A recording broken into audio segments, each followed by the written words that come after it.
வில்லியனூர் ஸ்ரீ பெருந்தேவி தாயார் சமேத தென்கலை ஸ்ரீ வரதராஜ பெருமாள் தேவஸ்தானத்தில் நடைபெற்ற திருக்கல்யாண உற்சவத்தில் திரளான பக்தர்கள் கலந்து கொண்டு சுவாமி தரிசனம் செய்தனர்.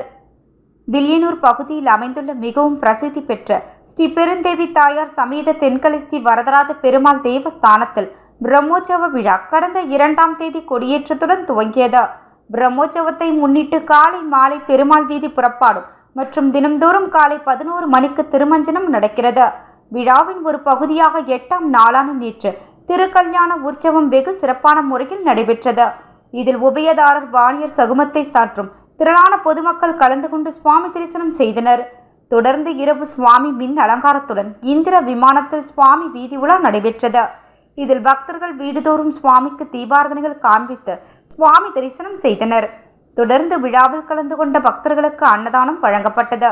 விழா ஏற்பாடுகளை தென்கலை ஸ்ரீ வரதராஜ பெருமாள் தேவஸ்தானம் கோவில் நிர்வாக அதிகாரி சந்தனராமன் மற்றும் பிரம்மோற்சவ உபயதாரர்கள், பக்தர்கள், பகவாதர்கள் மற்றும் வில்லியனூர் ஊர் பொதுமக்கள், விழா குழுவினர்கள் சிறப்பான முறையில் செய்து வருகின்றனர்.